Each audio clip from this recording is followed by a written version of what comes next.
Quelle journée, quelle journée. En tout cas, il y a de ces journées vraiment. Ouf. J'espère que tout se passe bien de ton côté. Écoute, avant de commencer, je voudrais que tu mettes un like.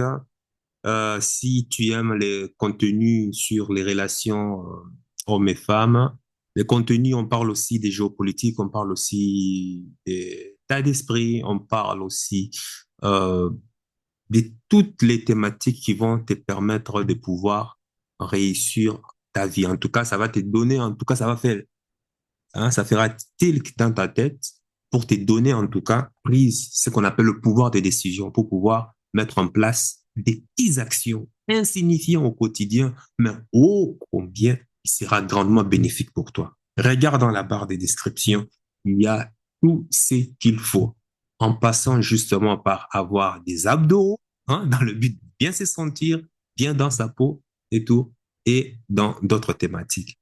Donc, ceci donc, on va passer justement au sujet du jour. Les hommes faibles se focalisent sur les femmes. C'est leur objectif. Avec le peu d'argent qu'ils gagnent, ils veulent impressionner les femmes. Ils veulent en avoir au maximum, pensant que les moules, hein, ou bien les moules de ces femmes sont toutes différentes physiquement, ou qu'il y aura une différence dans les rapports intimes qu'ils auront justement avec ces femmes. Pendant ces temps, les femmes se focalisent sur les hommes de haute valeur, des hommes forts, des hommes accomplis. À défaut de trouver un homme de haute valeur, elle va chercher sa meilleure option parmi les hommes en fonction de son agenda caché. Et que fait les hommes faibles en ce moment? Ben, les hommes faibles, justement, se focalisent justement sur les femmes. Ça, c'est triste, n'est-ce pas? Et les hommes de haute valeur se focalisent sur quoi? Sur leurs accomplissements de vie, sur leur vision, sur leur master plan, sur les petites actions insignifiantes qu'ils font au quotidien, mais qui sera justement bénéfique pour leur futur, qui sera justement bénéfique pour justement la vision qu'ils ont entrepris depuis des années et des années. Les hommes faibles se focalisent sur les femmes pour satisfaire les préoccupations du bas-ventre. Les femmes se focalisent sur les hommes forts parce que leur biologie a été conditionnée de trouver sa meilleure option pour s'associer avec lui et ainsi survivre dans la nature. De l'autre côté, les hommes forts se focalisent sur leur vision, sur leur accomplissement de vie. Mais honnêtement, moi, je te conseille d'être un homme fort. Je te conseille de commencer déjà à mettre en place des systèmes qui vont te procurer cet état d'esprit d'autres valeurs. Parce que n'oublie pas, un homme fort, un homme accompli, c'est plus là que ici. Plus là que ici. Va voir cette vidéo, là ou là qui va apparaître. Reste concentré sur tes objectifs de vie. Reste figé sur les raisons pour lesquelles tu es dans ce monde. Tu n'es pas là pour faire ce que tout le monde fait. Tu n'es pas là pour suivre la même direction que tout le monde. Tu n'es pas là parce que les gens autour de toi s'achètent des Rolls-Royce, des Porsche, que toi aussi tu dois le faire. Non. Si tu sens l'obligation de prendre un crédit, l'argent que tu n'as pas sur ton compte pour aller t'acheter des gadgets ou quoi que ce soit, ça veut simplement dire que ce n'est pas encore le temps. Donc, reste focus sur tes objectifs et travaille. Travaille en silence. La Porsche là qui est en train de faire chavirer ton cœur là, dans 10 ans, il en existera d'autres modèles meilleurs que celle-là. Et tu n'auras même plus la même excitation que tu avais. Je me souviendrai toujours d'un de mes grands qui m'a parlé à l'époque. Je n'avais même pas 18 ans. Il en avait dans la cinquantaine.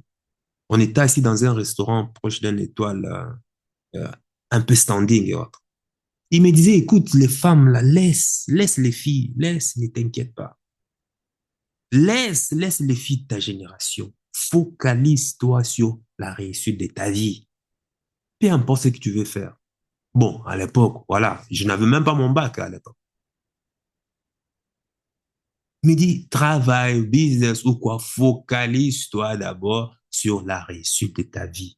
il y aura d'autres nouvelles générations plus fraîches et plus impactantes, plus intercellantes. Enfin, en tout cas, d'après lui, c'est un homme à femme, malgré son âge âgé, il aime beaucoup les femmes.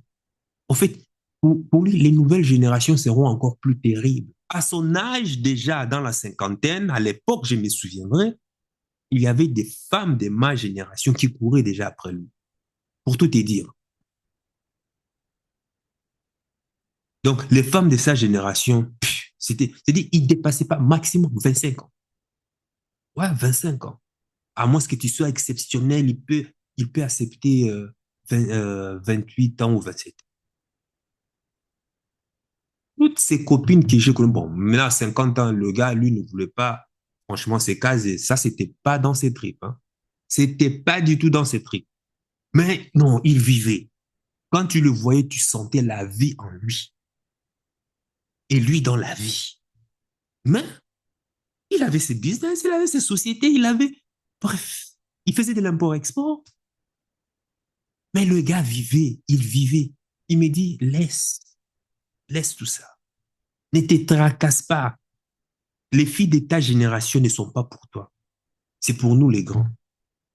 Tu verras la nouvelle génération qui va naître, peut-être même qui ne sont pas encore nés. Celles-là seront pour toi. Il me disait que l'âge d'or d'un homme, moi je ne comprenais pas. Il dit c'est à partir de 40 ans. Je ne comprenais pas du tout. Il dit mais 40 ans c'est trop vieux. Tu vois, bah, toi tu es tout jeune là, tu te dis trop vieux, l'âge d'or. Et tout est comme ça. Pourquoi attendre jusqu'à 40 ans? Il dit c'est naturel. Tu atteins le pic de ta fertilité. Et puis bon, après des années plus tard, avec des recherches, Rollo Tomassi qui vient théoriser le sexual market value, qui lui plaçait plutôt l'âge d'or de maturité au maximum d'un homme se situe au niveau de 35 ans. Ben, moi, je dirais, ça se situe au niveau des 50 ans. C'est-à-dire, à partir de 40 ans jusqu'à 50 ans. Le vieux n'avait pas théorisé ça. C'était pas un scientifique. Mais avec l'expérience de vie qu'il avait, il savait. Waouh! Il me dit, laisse les femmes. Éteins. Ne te tracasse pas, focalise-toi sur ton objectif. Voilà des conseils d'or que beaucoup d'hommes devraient avoir. Les femmes de grande qualité se focalisent sur les hommes de haute qualité, les hommes de haute valeur. Ça, je te l'ai dit. Les femmes veulent les hommes du top 20% de la hiérarchie. Mais est-ce que toutes les femmes vont être avec les hommes du top 20%? Non. Il n'y aura qu'une minorité de filles qui auront réussi justement le test de sélection et qui auront le privilège de fonder un projet de vie commune qui est le couple avec ces gens d'hommes. Le reste des femmes vont se focaliser sur leurs meilleures options. Les hommes de haute valeur ne se focalisent pas sur les femmes de basse classe, sur les femmes aux mœurs légères, sur les femmes qui ont une promiscuité facile avec d'autres hommes. La perception des critères de basse valeur ou de haute valeur, la perception des critères de basse classe ou haute classe chez les hommes est différente de la perception qu'ont les femmes chez les hommes sur leur capacité à être un homme de haute valeur ou de basse valeur. C'est tout à fait différent. Pour nous les hommes, en tout cas, la valeur de la femme ne se résume qu'à sa fertilité. Oui, tu m'as bien compris. Il n'y a que ça. Les éléments qui composent sa fertilité. Tout le reste, on s'en fout. Pas on s'en fout, mais en tout cas, c'est secondaire. Les hommes de haute valeur, en plus de ça, privilégient le critère de loyauté, de fidélité chez la femme avec qui il veut fonder un projet de vie commune. Ne va pas me dire, oui, mais pourquoi dans le sens contraire, ce n'est pas le cas. Écoute, j'ai déjà parlé des vidéos comme ça. Va voir là ou là. Beaucoup parmi les hommes voient la nudité des femmes comme quoi une opportunité de vie. Au moins pendant quoi 1 heure de temps, 2 heures, pour les plus nuls, quoi, juste pour 15 minutes, voire même 5 minutes. Voilà pourquoi tu vois même les traînées. Voilà pourquoi tu vois même les folles qui se font engrosser. Voilà, même, tu vois même les filles, oui, ah, oui, ah, oui, ah, là, mais du n'importe quoi qui se font engrosser. Mais qui engrosse ces genres de femmes? Pose-toi la question. Ce sont les hommes normaux qui font que les femmes normales se prennent des gens pour qui elles ne sont pas. Ce sont les hommes normaux qui font que les femmes de faible valeur ont un ego surdimensionné. Ce sont les hommes normaux qui font que les femmes laides, les femmes moches aujourd'hui se prennent pour Beyoncé ou quoi que ce soit. Ce sont les hommes normaux qui sont incapables de gérer leurs pulsions, qui sont incapables de contrôler leurs émotions. Un homme de haute valeur, un homme accompli en tout cas, un homme qui travaille qui est en tout cas à la poursuite, à la réalité, qui travaille quotidiennement pour la réalisation progressive de ses objectifs, ne touche pas n'importe quelle femme. N'importe quelle femme ne peut pas l'intéresser. Il n'a pas le temps. Un homme fort est extrêmement sélectif sur le genre de femmes à qui il accorde son attention parce que lui, pour lui en tout cas, une femme, ce n'est pas une opportunité. Ce n'est pas un trophée. L'opportunité, c'est lui. Le trophée, c'est lui. Mais je vous dis, hein, le vieux là, je me souviens une fois on est sortis ensemble, on est parti dans, comment on appelle ça, le happy house. Je m'attendais que quand on allait avec lui, et tu es qu'on soit arrivé là-bas, ben, on va commencer, tu vois, à séduire, il va commencer à me sortir le grand jeu. Et vous savez ce qu'il a fait? Hmm. On est parti à un peu happy hour, bien sapé comme jamais, on était sur nos 31. Ça blaguait pas à l'époque. Tout ce qu'il a fait, il m'a dit, tu vois, viens, on va aller prendre un verre. On va aller s'asseoir près du bar. On va prendre notre vodka. À l'époque, c'était vodka Grégus Martini. En tout cas, il y avait un mélange comme ça, cocktail entre vodka et puis Martini. Et on buvait ça. Enfin, c'est lui qui payait. Moi, je n'avais pas l'argent à l'époque, hein. Bref. Et on était là. On traversait tout le bar, enfin, le bar en question, tu sais, comme ça. Le gars n'a même pas hoché la tête à regarder quelle est cette fille qui est là ou quoi que ce soit, ou bien s'est tourné la tête, oui, parce qu'il y avait des bombes. Mais en fait, quand il passait devant, en fait, son radar, ses yeux analysaient déjà tout. Mais il ne s'est retourné jamais. Et puis on est assis, j'ai dit, assis-toi. Pendant ce temps, moi, je ne faisais que tourner la tête. Parce qu'il y avait tellement de bons, des belles filles, c'était incroyable. Il y avait des belles. Et puis il me dit, calme-toi, relaxe-toi. Tu sais quoi? Profite de ta vie, profite des bons moments. Faut même pas leur accorder ton attention. Et puis on a commencé à parler, tout en ignorant complètement le monde autour de nous. J'étais immergé à travers ces histoires. Il me racontait ses expériences et tout et comme ça. On a passé une bonne petite heure et puis on est sorti. Et pendant qu'on partait au sortie, tous les regards étaient braqués sur nous. Pourquoi? Mais comment ça se fait qu'il y a des belles filles qui sont là? Tous les autres hommes sont en train de courir comme des chiens, mais il n'y a que ces deux-là et ce jeu-là qui, voilà, qui sont-ils, quoi? Tiens, tiens, tiens, tiens. Notre beauté ne leur fait pas effet, tu es consort pour qu'ils se prennent. Ça rendait les autres curieux. Même une des serveuses est venue demander au vieux, justement, qui était à côté de moi. Et il y a ma copine qui demande, ben voilà, qui voudrait apprendre à vous connaître par-ci, par-là. Il est dans tel. Vous savez ce que le vieux a répondu? Reste jusqu'à la fin. La réponse va te choquer. Donc, tu vois, et cela n'a rien à voir avec de l'arrogance. En tout cas, moi, à mon niveau, moi, j'apprenais même. J'étais submergé même dans ces histoires que les autres, même, ça ne me disait même plus rien. Ça n'a rien à voir avec de l'arrogance. Parce que l'opportunité, c'est lui, parce qu'il a beaucoup, il a tellement beaucoup à donner qu'il ne veut pas donner cette valeur à n'importe qui. C'est tout à fait logique.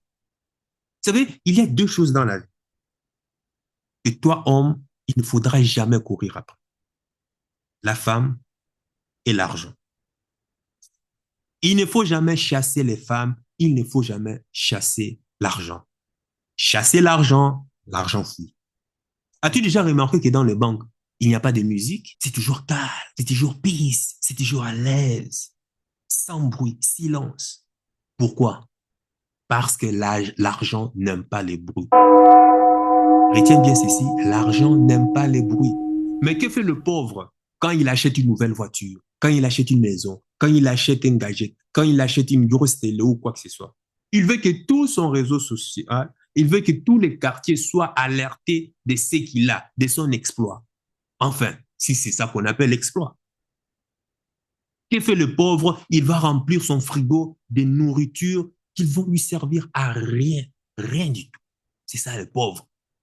Tu rentres chez lui, dès que tu vois une grosse télé, ben ça, justement, ça dénote la grandeur de sa pauvreté.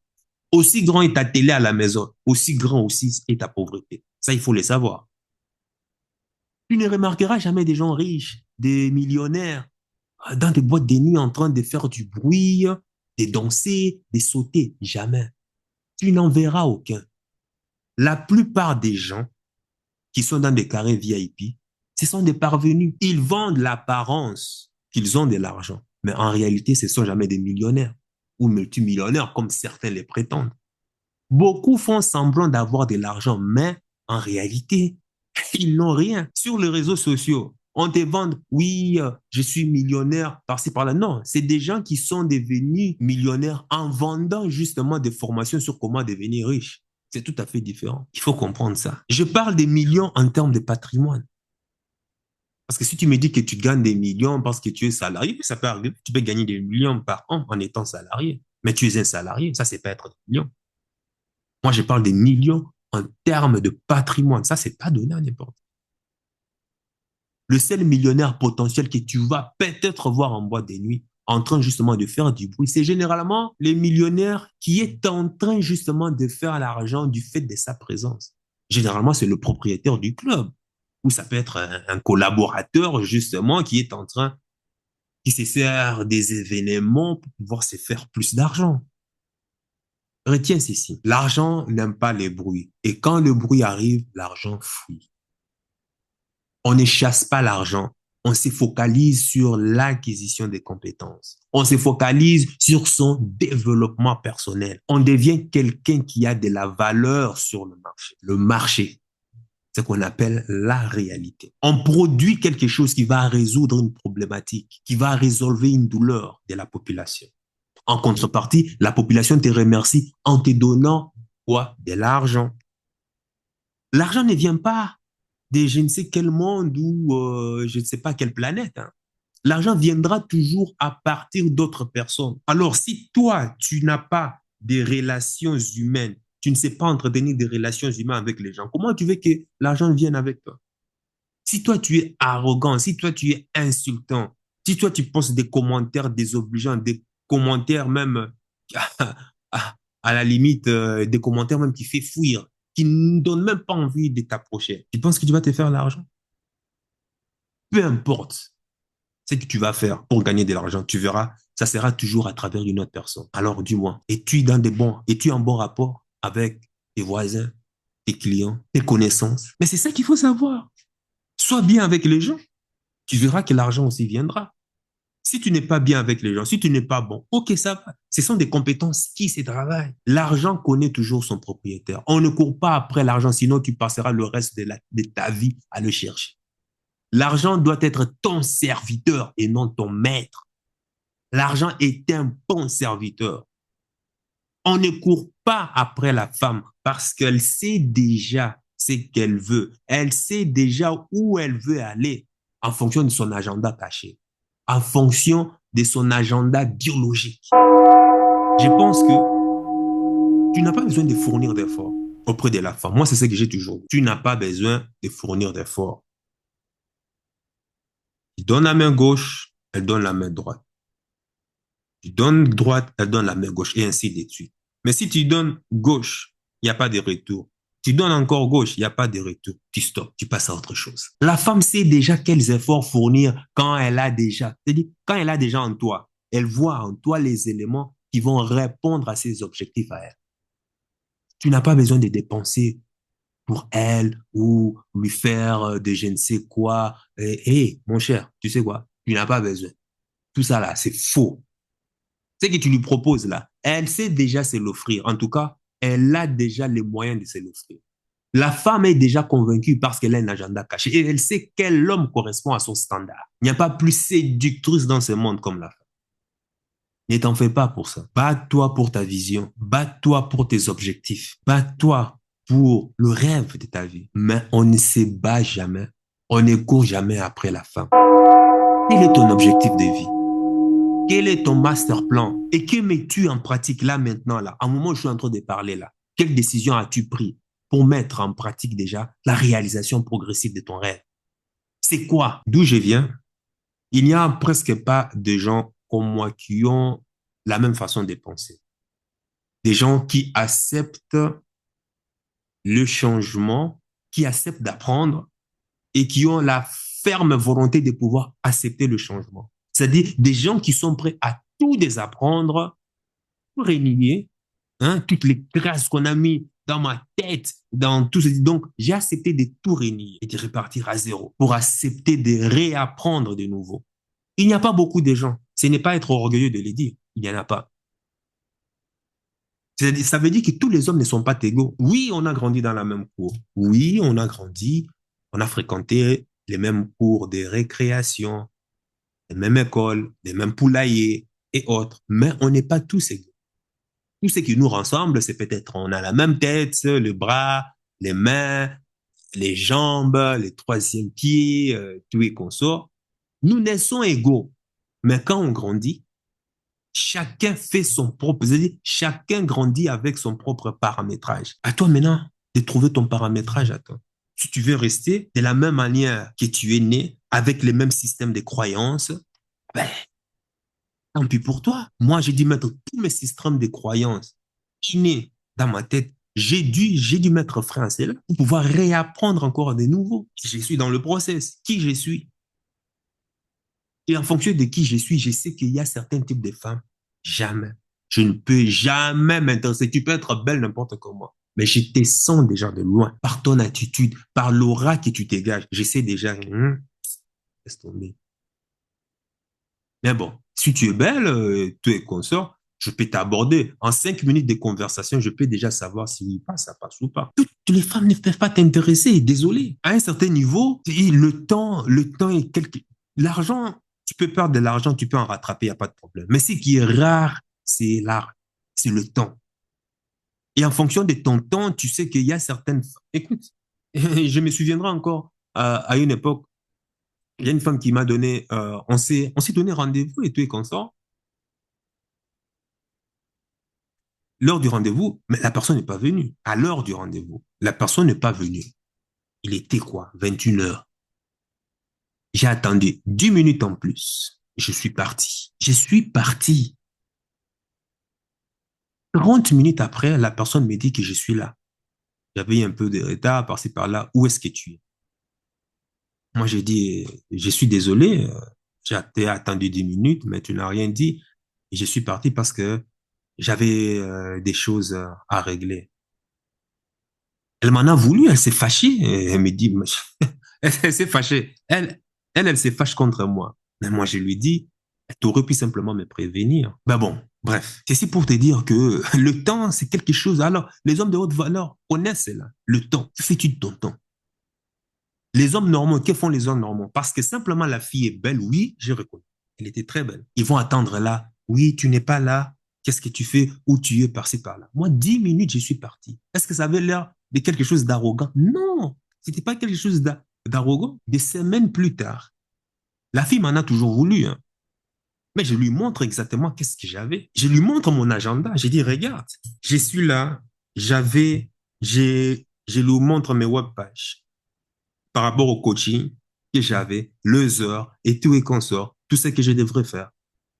Et je lui montre encore tous mes emplois, des cours de danse, des entraînements que j'ai. Elle était bouche bée. Il dit, à partir du moment où moi je t'ai donné rendez-vous, ça veut dire que j'ai dû reporter le rendez-vous d'un de mes élèves à telle heure pour pouvoir être avec toi. Et après toi, il y avait un autre qui attendait. La nuit, je devais partir à une soirée ces jours-là. Donc, je ne devrais pas durer.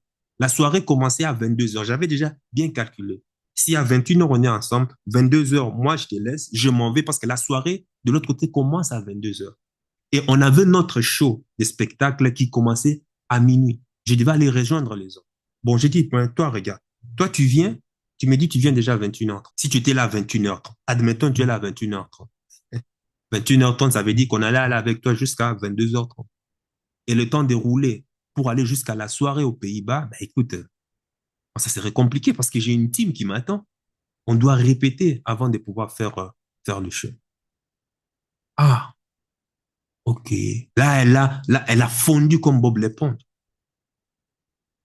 Et elle a vu, elle a compris que, ben oui, par rapport à mon salaire, enfin, je peux dire, à mon salaire horaire, si on peut dire ça, mais c'est que je n'ai pas de salaire horaire. Quand, je- quand elle a vu combien est-ce que ça me coûtait l'heure de pouvoir être avec, elle a compris que, ben oui, c'était vraiment une opportunité, en fait. En plus, un sacrifice. Il n'y a que les hommes qui peuvent faire ça. Un sacrifice pour moi. Parce que ça me coûtait beaucoup plus d'être là qu'elle. Elle a fondu comme Bob l'éponge. Mais bon, bref, à toi maintenant de voir dans quel camp veux-tu être. Même si tu n'as pas le système de pensée d'homme de haute valeur, ce sont des compétences qui s'acquièrent et qui se travaillent. À toi de savoir où tu veux aller. Ciao.